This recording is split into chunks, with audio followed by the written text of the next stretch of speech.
Last year I reviewed a game called Solbrain Knight of Darkness. It's the only game I've given a 0 to thus far with my reviews, and now the creators have a new game called Spear of Destiny out on PS4. But is this game as bad as Knight of Darkness?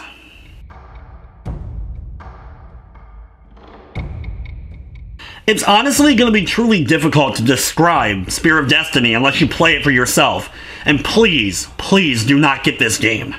The game starts off with a very brief text-based narrative that's read in a very strange voice. You then get control of your knight character, with your goal being to collect relics. Collecting enough of them in the level will make you move on to the next stage.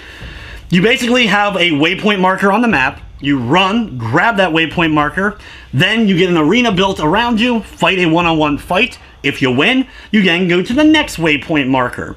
And that's it. Rinse and repeat over and over and over again till you move on to the next level where you're going to be doing the exact same thing over and over and over. Now that may sound monotonous, but not necessarily bad. But that's until you actually get into the combat. The game's frame rate is so bad at times that it feels like it's going to break at any moment. This ends up making the already awful combat even worse. The combat is very Dark Souls-esque, is what I'm sure they were trying to go for here, with you having the ability to dodge roll, block, and then of course swing in on your enemy when the opportunity arises. The issues start to stem from the fact that the hit detection is deplorable, if even barely working at all. If you dodge roll, you are unable to get hit. The enemies can swipe right through you, you'll hear the sound effects for attacks actually landing, but you take no damage. However, if you block with a shield and the enemy hits it, you still pretty much take full damage from those swings. After 2 or 3 hits from the enemies, you're dead, and you start the level over again. There's no checkpoints at all through the course of the level, so even if you make it all the way through to the very last enemy, if you die, you're starting all the way back from the beginning. At first, I thought maybe it's just difficult or doing something wrong. Then I found out soon after, no, this is just how badly programmed this monstrosity is. Your attacks are extremely slow, though you have 2 of them. A normal swing where you can mash the button in order to swing multiple times for a combo, or hold down the R2 button where you'll instantly go into that combo, though it's the same animations for their swings, which are extremely delayed to say the least. You can use the blocking button with L1, but like I said before, if you get hit while blocking, you take full damage anyway, rendering that useless. Dodge roll is what you have to do repeatedly. When you dodge roll into an enemy, not away from an enemy's attack, no, into an enemy, you're able to get hit by the sword without it causing damage. The health bar glitches constantly, reflecting your health going to 0, but then instantly refilling to whatever you currently have, and you will roll and repeat the roll over and over again till finally breaking free, and then you get an opportunity to finally land some attacks.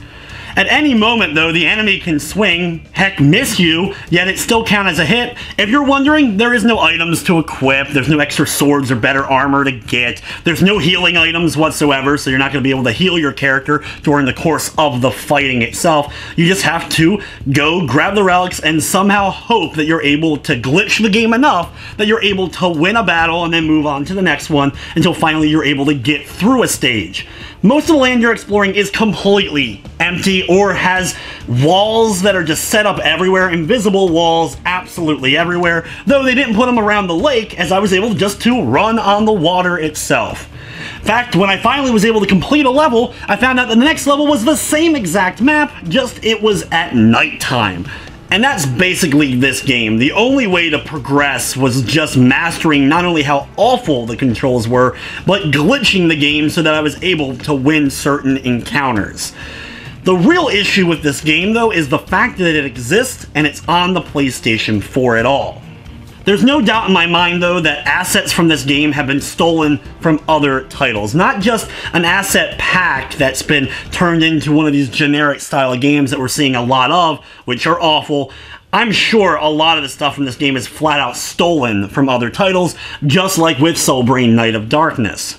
After the buzz last year of the game stealing assets, Sony took some flack and removed the YouTube trailer from their personal page, as well as flat out removed the game from the PlayStation Network. But now, just a little bit later, they've allowed this same creator to put another game on their network.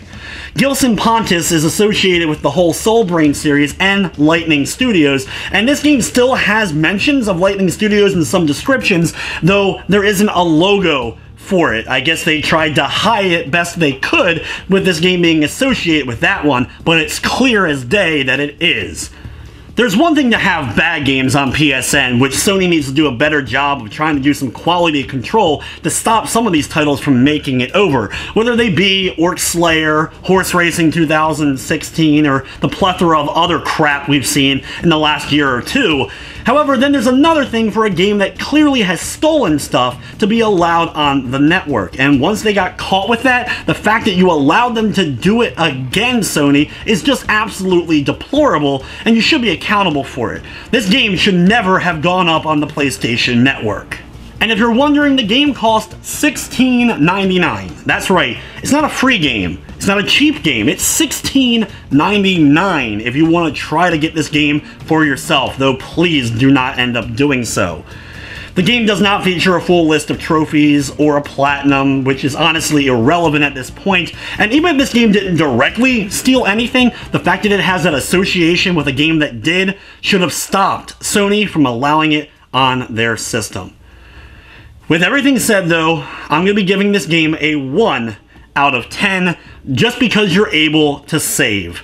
That's the only redeeming factor. The fact that it saves makes it slightly better than Solbrain Knight of Darkness, but please, do not touch this game, do not buy this game, do not give any money to these thieves. But anyway guys, that's going to wrap up this review. I'd like to thank you for watching, and of course I hope you enjoyed.